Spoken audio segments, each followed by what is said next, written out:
Chers amis, c'est avec bonheur que je vous retrouve pour poursuivre notre étude sur le chapitre 14 et tout particulièrement sur ce groupe particulier des 144 000.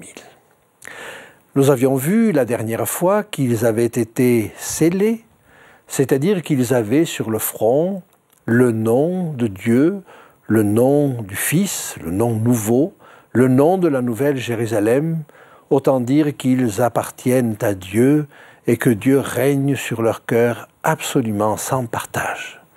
Mais ils sont heureux de cela. Et puis nous avions vu également qu'ils suivent l'agneau partout où il va. Nous avons vu également que ce peuple dans son entier a reçu la pluie de l'arrière-saison, la pluie de l'Esprit. Ils sont donc animés du meilleur esprit. Et ils ont donc un message puissant, puissant comme la voix de Dieu lui-même, mais doux, harmonieux. Un message rassurant, consolant pour ceux qui les entourent. Alors je vous invite à lire la suite du texte, toujours dans ce chapitre 14. Et ils chantent un cantique nouveau devant le trône et devant les 4 êtres vivants et les vieillards, et personne ne pouvait apprendre le cantique, si ce n'est les 144 000 qui avaient été rachetés de la terre. Personne ne pouvait apprendre ce cantique. En Israël, on composait un cantique nouveau chaque fois qu'une expérience nouvelle avait lieu. Eh bien, l'expérience que vivent ces 144 000 est absolument unique. Et ils chantent là un cantique unique que personne ne peut apprendre. Et puis, ils montrent par là qu'ils ont racheté de la terre. Ça veut dire que ce sont des hommes et des femmes qui ont été des pécheurs, qui ont eu besoin d'être rachetés. Ils ne sont pas parfaits depuis leur naissance, non. Mais ils sont arrivés là à un moment où ils ont remporté la victoire sur tout péché et où ils peuvent chanter avec gloire, avec puissance, les louanges de Dieu. Ils ont été rachetés et ils sont des prémices, nous dit la suite du texte. Ils ont été rachetés de la terre. Le terme grec employé pour racheter indique acheter sur la place publique, agorazo. Et il signifie, de manière dérivée, le fait d'avoir été libéré, parce qu'on pouvait acheter des esclaves sur la place publique. Et un maître qui rachetait des esclaves, qui était bon, pouvait ensuite libérer ses esclaves. Et par conséquent, racheter signifiait dans ce cas-là libérer. Mais libérés de quoi? Libérés du joug du monde, libérés de leurs péchés. Et par conséquent, voilà un peuple racheté, racheté par Dieu. On devrait dire libéré et libéré de la terre, racheté de la terre, c'est-à-dire libéré de tout ce qui peut les attacher, et les attacher de manière dramatique à la terre, soit par leurs pensées, soit de toute autre manière.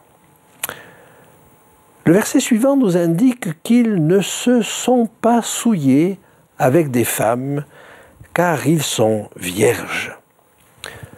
Que veut dire qu'ils ne se sont pas souillés avec des femmes? Est-ce qu'il faut comprendre qu'ils sont vierges, que ce sont de jeunes enfants? Certainement pas. La femme, dans la symbolique de l'Apocalypse, mais de la Bible en général, représente un peuple. Alors, ou bien c'est un peuple fidèle, ou bien c'est un peuple infidèle, mais là, en l'occurrence, le fait de se souiller avec des femmes indique des contacts avec un peuple infidèle. Ils ont certainement eu des contacts, mais ils ne se sont pas souillés. Ils n'ont pas partagé le même lit. Ils n'ont pas partagé les mêmes pensées. Et cela nous indique bien qu'à ce moment-là, tout à fait à la fin, et on peut dire que la chose commence maintenant, le peuple de Dieu sera tenté de créer des alliances, de créer des rapports plus ou moins intimes avec d'autres populations. L'invitation, là, est claire de la part de Dieu. Restez en dehors de cela. Ils ne se sont pas souillés avec des femmes, car ils sont vierges. On pourrait dire aussi que la Vierge est un thème récurrent dans la parole de Dieu, et que Dieu est comparé à l'époux qui se fiance à une vierge. J'aimerais vous amener quelques textes de ce côté-là, et en particulier dans le livre du prophète Ésaïe, le chapitre 62, le verset 5. « Comme un jeune homme s'unit à une vierge, ainsi tes fils s'uniront à toi, et comme la fiancée fait la joie de son fiancé, ainsi tu feras la joie de ton Dieu. » Eh bien, ils se sont réservés, ils se sont préservés pour Dieu. Et on peut dire qu'ils sont vierges pour leur Dieu, que leur pensée n'est pas souillée par quoi que ce soit qui vienne d'ailleurs. J'aimerais encore vous proposer un texte qui se trouve dans le Nouveau Testament. Lisons donc, si vous le voulez bien, dans l'Évangile de Matthieu, au chapitre 25, la parabole des 10 vierges. Alors le royaume des cieux sera semblable à 10 vierges qui, ayant pris leurs lampes, allèrent à la rencontre de l'époux. 5 d'entre elles étaient folles et 5 sages. Dans cette parabole, Jésus illustre ce que sera le peuple, son peuple, le peuple de Dieu, au moment où il va revenir. Certains ne se seront pas préparés, d'autres se seront préparés, auront fait une réserve d'huile. Et c'est le cas de ces 5 vierges sages. Eh bien, c'est aussi le cas des 144 000. Et pour cela, ils sont comparés à des vierges. Avançons encore un petit peu dans le texte, et il nous est dit qu'ils suivent l'agneau partout où il va. Alors le fait de suivre l'agneau partout où il va a peut-être plusieurs indications, plusieurs significations. La première est celle d'une impeccabilité. Ils ne prennent pas des chemins de traverse. Ils ne vont pas de côté et d'autre en permanence. Ils suivent l'agneau partout où il va. Il y a également quelque chose de comparable à l'expérience de Philadelphie, dont nous avons lu l'expérience. « Je ferai de lui une colonne dans le temple de mon Dieu, et il n'en sortira plus. » S'il n'en sort plus, ça veut dire qu'il est en permanence avec Jésus. Mais j'aimerais peut-être évoquer avec vous autre chose. Le fait de suivre Jésus partout où il va, c'est aussi suivre Jésus dans les endroits les plus reculés de la terre, les plus misérables de la terre. Parce que Jésus est avec le pauvre, avec le malheureux, avec le malade, avec le prisonnier. Et suivre Jésus partout où il va, c'est aussi suivre Jésus auprès des patients, auprès des malades, auprès des isolés, auprès de ceux qui souffrent.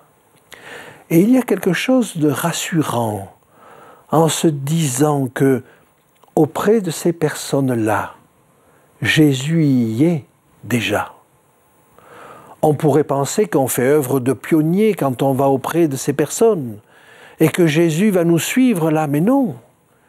Jésus y est déjà.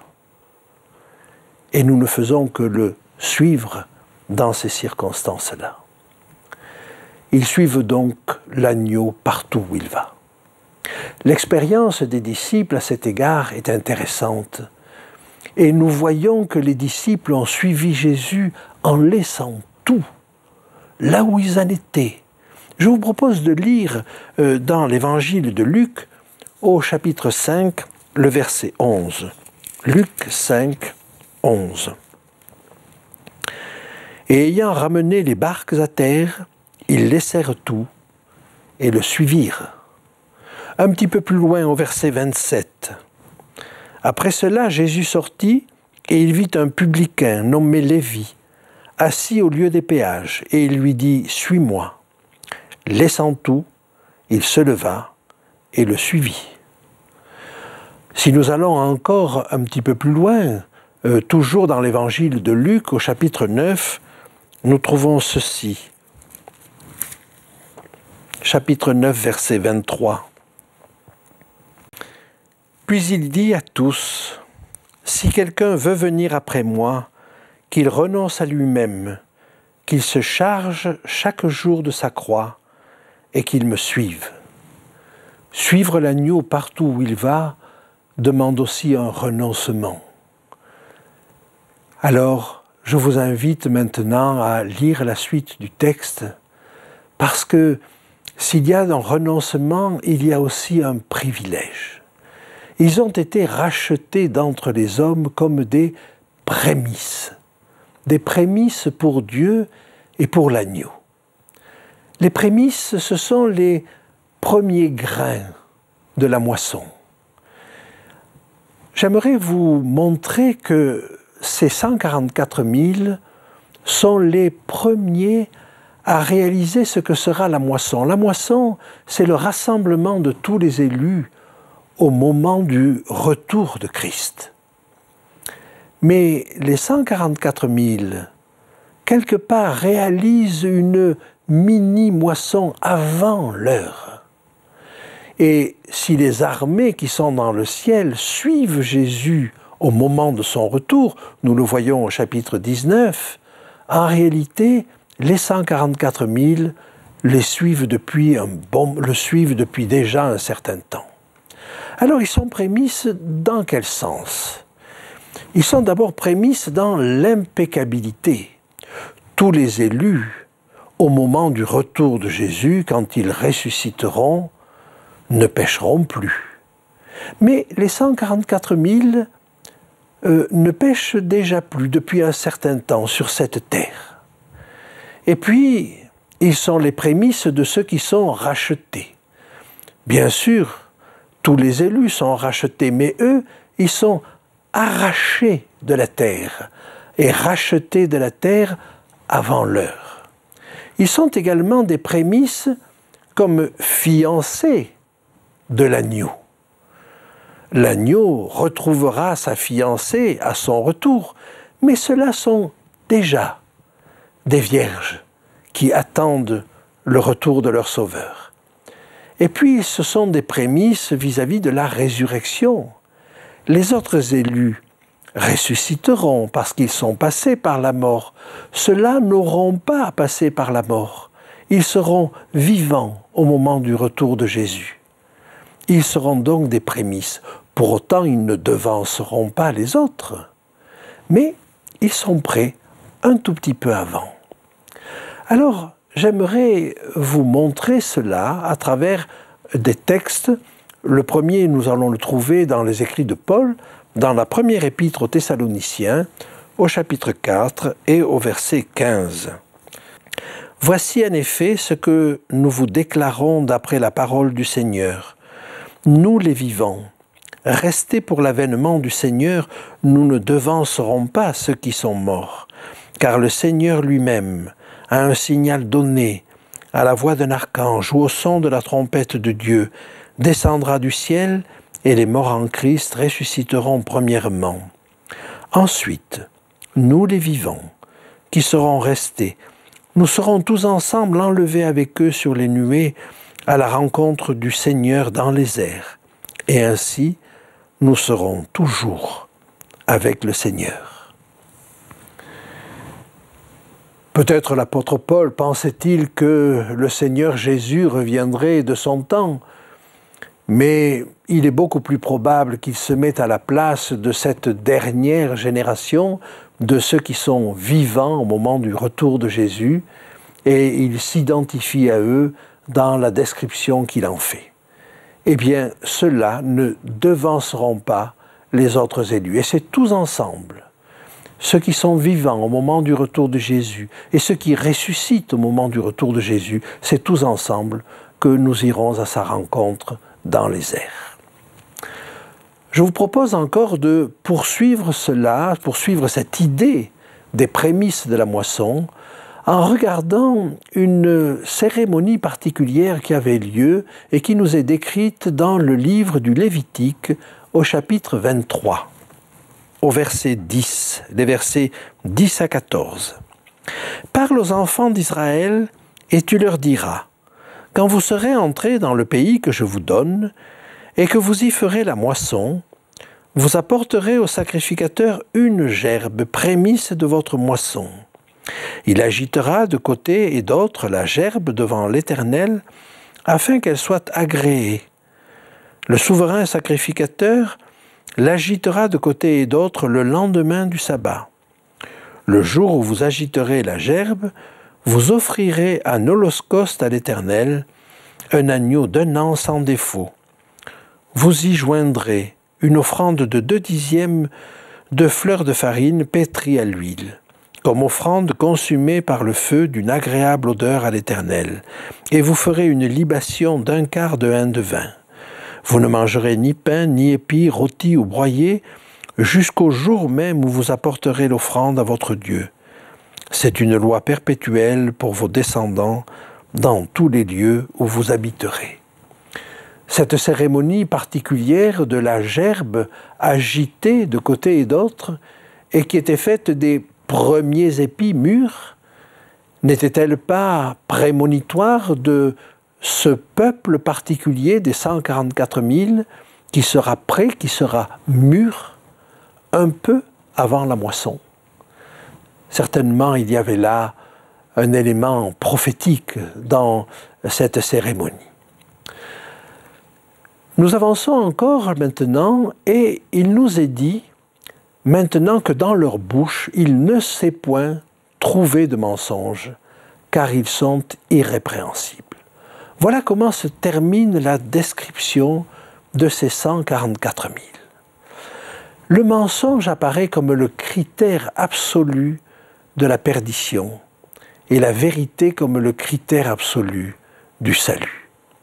J'aimerais à cet égard vous citer quelques textes qui parlent d'eux-mêmes. Dans l'évangile de Jean en particulier, au chapitre 8 et au verset 44, nous trouvons ceci. « Vous avez pour père le diable. Vous voulez accomplir les désirs de votre père. Il a été meurtrier dès le commencement et il ne se tient pas dans la vérité parce qu'il n'y a pas de vérité en lui. Lorsqu'il profère le mensonge, il parle de son propre fond, car il est menteur et le père du mensonge.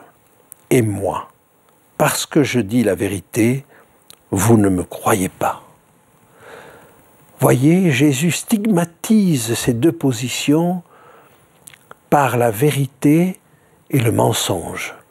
On trouve d'autres textes qui nous disent la même chose. J'aimerais vous lire tout à fait à la fin de l'Apocalypse, au chapitre 21, le verset 8. « Mais pour les lâches, les incrédules, les abominables, les meurtriers, les impudiques, les enchanteurs, les idolâtres et tous les menteurs, leur part sera dans l'étang ardent de feu et de soufre, ce qui est la seconde mort. » Ce texte est intéressant parce qu'il nous donne une liste qui n'est pas exhaustive, mais qui évidemment veut nous donner un large éventail de toutes les formes du mal. Curieusement, on nous décrit 8 catégories, et on pourrait penser que le fait de décrire 7 catégories aurait donné davantage d'ampleur à cela, parce qu'avec le chiffre 7, on aurait eu quelque chose d'universel. Eh bien, en réalité, il y a 7 catégories. Et la 8e est un petit peu différente. Il nous est dit « et tous les menteurs ». Mais le « et », le « kai » en grec, peut vouloir dire « c'est-à-dire », c'est un kai explicatif.